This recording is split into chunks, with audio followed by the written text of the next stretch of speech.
नमस्कार दोस्तों, आप सभी का हमारे चैनल पर स्वागत है। हम पढ़ रहे हैं अली सीना की किताब अंडरस्टैंडिंग मोहम्मद का अध्याय 1 मोहम्मद कौन था का शीर्षक कत्लेआम। मोहम्मद ने अपने अनुयायी को कत्लेआम के विषय में क्या बताया है और मोहम्मद ने उन चीज़ों को अपने जीवन में कैसे किया। तो चलिए शुरू करते हैं। अली सीना कहते हैं, आज तक अधिकांश मुसलमान मानते हैं कि इस्लाम की आलोचना करने वालों से निपटने का एक ही तरीका है कि उनका कत्ल कर दिया जाए। 1989 में ईरान के खुमैनी ने फतवा जारी कर सलमान रुश्दी के कत्ल का हुक्म दिया, क्योंकि रुश्दी ने शैतानी आयतें यानी कि द सैटेनिक वर्सेज किताब लिखी थी और मुसलमानों को लगा कि इस किताब के जरिए रुश्दी ने इस्लाम का अपमान किया है। कुछ लोगों ने खुमैनी के इस फतवे की निंदा की और उन पर अतिवादी होने का आरोप लगाया। हालांकि हैरत इस बात पर हुई कि अधिकतर लोगों ने रुश्दी पर ही दोषारोपण करते हुए उन्हें मुसलमानों के प्रति असंवेदनशील होने का आरोप लगाया। 14 फरवरी 2006 को ईरान की सरकारी समाचार एजेंसी ने रिपोर्ट किया कि खुमैनी का यह फतवा अस्थायी रूप से रहेगा। स्थापना के बाद से ही ईरान के इस्लामिक शासन ने अपने विरोधियों की हत्या कराकर ये विरोधी चाहे ईरान में रहते रहे हों या ईरान से बाहर निर्वासन में सुनियोजित ढंग से खत्म कराया। सैकड़ों की संख्या में असंतुष्टों को इसी तरीके से मार डाला गया। ईरान के इस्लामी शासन के शिकार सच्चे लोकतंत्रवादी और शाह द्वारा नियुक्त आखिरी प्रधानमंत्री डॉक्टर शापुर बख्तियार भी हुए और उन्हें भी कत्ल कर दिया गया। अधिकतर लोग यह नहीं जानते हैं कि कत्ल करना विरोधियों से निपटने का मोहम्मद का ही तरीका है। आज मुसलमान केवल अपने रसूल का अनुसरण करते हुए ही कत्लो गारत करते हैं। काब बिन अशरफ मोहम्मद के शिकार लोगों में से एक थे। जैसा कि मुस्लिम इतिहासकार रिपोर्ट करते हैं, काब बिन अशरफ मदीना के यहूदी कबीले बनु नजीर के मुखिया के दरबार में प्रतिभाशाली कवि और युवा सुंदर मर्द थे। जब मोहम्मद ने मदीना के एक और यहूदी कबीले बनु कैनका को मिटा दिया तो काब बिन अशरफ अपने कबीले के लोगों की सुरक्षा के लिए चिंतित हो उठे और वह सुरक्षा की मदद मांगने मक्का गए। उन्होंने मक्का के लोगों की बहादुरी व सम्मान बताने वाली नज़में बनाई। जब मोहम्मद ने यह सुना तो वह मस्जिद गया और नमाज के बाद बोला, कौन है जो उस काब बिन अशरफ का कत्ल करेगा जिसने अल्लाह और उसके रसूल की तौहीन की है। इसके बाद मोहम्मद बिन मुसल्लमा खड़ा हुआ और बोला, हे अल्लाह के रसूल, अगर मैं उसे कत्ल करूं तो आप खुश होगे? रसूल ने कहा, आमीन। मोहम्मद बिन मुसल्लमा ने कहा, तो फिर मुझे एक झूठ बोलने की इजाज़त दीजिए ताकि मैं काब बिन अशरफ को चालबाजी से जाल में फंसा सकूं। रसूल ने कहा, आमीन। इसके बाद मुसल्लमा काब बिन अशरफ के पास गया और बोला, वह इंसान यानी मोहम्मद हमसे जकात यानी चुंगी मांगता है और उसने हमें परेशान कर रखा है और मैं आपसे कुछ मांगने आया हूँ। तब काब बिन अशरफ ने कहा, एक दिन तुम उस इंसान से ऊब जाओगे।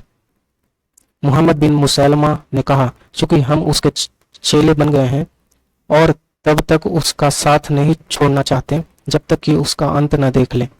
अब हम आपसे एक दो ऊँट भरकर अनाज उधार मांगना चाहते हैं। मोहम्मद बिन मुसल्लमा ने काब बिन अशरफ से वादा किया कि वह फिर उनके पास आएगा। वह रात में काब बिन अशरफ के पास उनके सौतेले भाई अबू नायला को लेकर आया। काब बिन अशरफ ने उसे अपने किले में बुलाया और वह सीधे उनके पास पहुंच गया।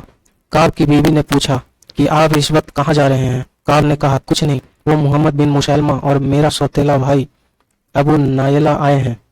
उनकी बीवी ने कहा, मैंने कुछ आवाज सुनी है, लगा जैसे उससे खून टपक रहा हो। इस पर काब बिन अशरफ ने कहा, रात में कोई पुकार रहा हो तो भले मानुस को जरूर जाना चाहिए, भले ही वह कत्ल करने के लिए बुला रहा हो।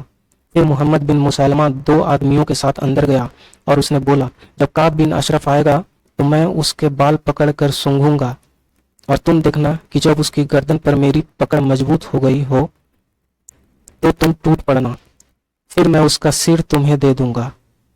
काब बिन अशरफ अपने कपड़ों में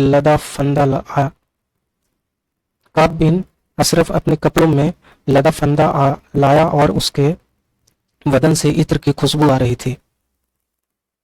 मोहम्मद बिन मुसल्लमा ने कहा, मैंने कभी इतनी अच्छी इत्र की खुशबू महसूस नहीं की। आप बोले, मैंने यह इत्र एक अरबी औरत से लिया है जो इत्र की अच्छी परख रखती है। मोहम्मद बिन मुसलमा ने काब बिन अशरफ से गुजारिश करते हुए कहा, क्या मैं आपके सिर को सूंघकर इस खुशबू का आनंद ले लूं? काब अशरफ ने कहा, जरूर। मोहम्मद बिन मुसलमा ने सूंघा और अपने आदमियों को भी यह मौका दिया। फिर उसने काब बिन अशरफ से गुजारिश की, क्या आप मुझे अपना सिर देंगे ताकि मैं खुशबू को और महसूस कर सकूं? काब बिन अशरफ ने कहा, क्यों नहीं, जरूर। जब मोहम्मद मुसलमा ने काब की गर्दन पर मजबूत पकड़ बना ली तो उसने अपने साथियों से कहा, टूट पड़ो इस पर। इस तरह मुसलमा के साथियों ने काब अशरफ को मार डाला और वे रसूल के पास जाकर इसकी इत्तिला की। काब बिन अशरफ के बाद अबू रफ़ी का भी कत्ल कर दिया गया। अल्लाह के रसूल ने न केवल कत्ल को प्रोत्साहित किया बल्कि उसने धोखेबाजी और फरेब की वकालत भी की और फरेब को स्वीकृति भी दी। मोहम्मद के कत्ल के एक और शिकार एक बुजुर्ग अबू आफाक थे जिनके बारे में कहा जाता है कि वे 120 साल के थे। वह भी कविताएं लिखते थे। उनकी कुछ कविताओं में मोहम्मद के अनुयायी बनने वालों की आलोचना की गई थी। उन्होंने लिखा है कि मोहम्मद एक सनकी पागल इंसान है जिसने अपने मन से हलाल और हराम की व्याख्या की है, अपने अनुयायियों की मति भ्रष्ट कर दी है और उसके अनुयायी अपने ही लोगों से दुश्मन निभा रहे हैं। इब्न साद इस घटना को ऐसे बयान करता है, तब यहूदी अबू आफाक के खिलाफ सलीम इब्ने उमैर अल अमरी या सरिया यानी कि हमला किया। यह शरिया अल्लाह के रसूल के हिजरत के 12वें महीने यानी सवाल के महीने की शुरुआत में हुआ। हिजरत 622 ईस्वी में उस तारीख को कहा जाता है जब मोहम्मद मक्का छोड़कर मदीना आया था। अबू आफाक बनु अम्र इब्ने औफ कबीले के यहूदी थे और 120 साल की उम्र पार कर चुके थे। वे लोगों को अल्लाह के रसूल के खिलाफ भड़काते थे और मोहम्मद के बारे में उपहास करने वाली कविताएं लिखते थे।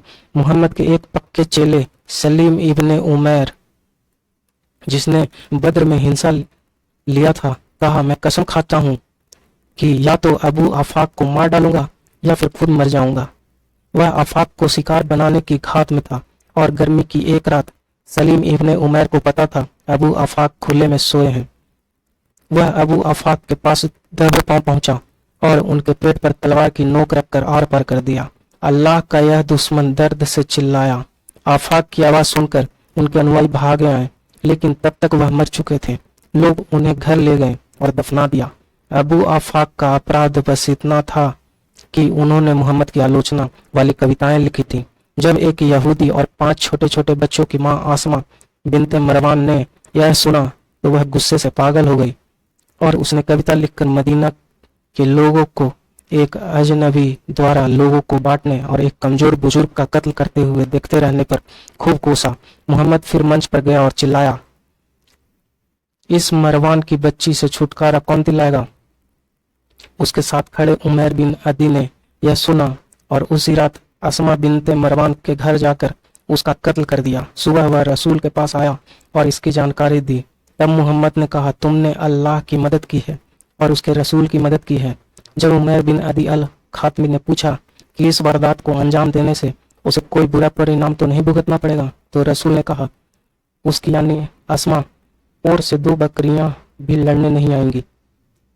कत्ल करने पर मोहम्मद की तारीफ पाकर हत्यारा उमैर बिन अदी असमा बिनते मरवान के बच्चों के पास गया और बताया कि उनकी मां की हत्या उसने की है। उसने असमा के कुनबे व उन छोटे बच्चों को ताना मारा। उस दिन यहूदी बनु खातमा कबीले में यही चर्चा रही कि असमा की बेटी का क्या होगा। असमा के 5 बेटे थे और जब उमैर रसूल के पास से होकर उनके घर गया तो बोला, अरे ओ खत्मा कबीले की औलादों, मैंने बिनते मरवान को मार दिया।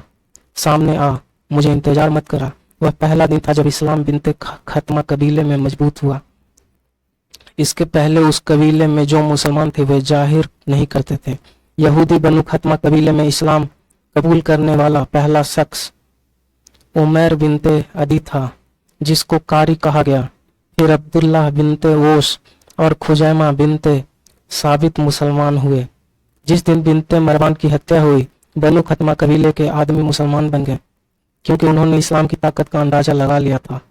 इन हत्याओं को अंजाम देने के बाद मदीना के मुसलमान आत्मश्लाघी घमंडी और धृष्ट हो गए, क्योंकि उन्हें अपने विरोधियों के दिल में खौफ पैदा करने में कामयाबी मिल गई थी। मोहम्मद यह संदेश देना चाहता था कि उसकी आलोचना का मतलब मौत है। आज भी मुसलमान हर उस जगह इसी रणनीति को अपनाते हैं जहां उन्हें इसकी जरूरत महसूस होती है। वे अपने उस रसूल द्वारा स्थापित मॉडल और मिसाल का अनुकरण करते हैं जिसे वे अपना महानतम रणनीतिकार मानते हैं। वे भय की दीवार खड़ी कर देना चाहते हैं ताकि उनकी सर्वोच्चता खौफ के रास्ते स्थापित हो सके। इसमें कोई शक नहीं है कि मुसलमान आतंकवादियों के मन में यही कपट विद्या चलती है। गैर मुस्लिमों के मन में खौफ पैदा करने की कुरानी हिदायत उनके लिए जीत का पक्का रास्ता है। यह मोहम्मद के लिए भी कारगर था। मोहम्मद कहा करता था, मैं खौफ पैदा कर विजेता रहा हूं। यही कपट विद्या तब काम आई जब आतंकवादी ने 11 मार्च 2004 को स्पेन की सवारी गाड़ी में 200 मासूम नागरिकों को मार डाला और प्रतिक्रिया में स्पेन वासियों ने एक ऐसी समाजवादी सरकार को वोट किया जिसने सत्ता संभालने के फौरन बाद मुस्लिम तुष्टीकरण की नीति अपनाई। मोहम्मद और उनके वैचारिक उत्तराधिकारियों द्वारा स्थापित सफल उदाहरणों से मुसलमान यह निष्कर्ष निकालते हैं कि खौफ पैदा करने की उनकी रणनीति हर जगह और हर कालावधि में कारगर है। वे तब तक नहीं रुकेंगे जब तक या तो दुनिया उनके कदमों में ना हो जाए या फिर उनसे अधिक शक्ति से चोट कर उनको गलत न साबित कर दिया जाए। इस्लामी दुनिया बीमार है और इस बीमारी का असली कारण इस्लाम मानने से इनकार करना, खतरे से मुंह मोड़ने जैसा है। मुसलमानों द्वारा किया गया लगभग हर अपराध, हर अमानवीय कार्य, हर प्रयास मोहम्मद के शब्दों व कार्यों से प्रेरित और उसी कारण न्याय संगत ठहराया गया है। यह एक पीड़ादायक सच है और दुख इस बात का है कि दुनिया की बड़ी आबादी इस सच को देखना नहीं चाहती है। दोस्तों, आप इसके बारे में क्या सोचते हैं? आप कमेंट में जरूर बताएं। आज के लिए इतना ही, धन्यवाद।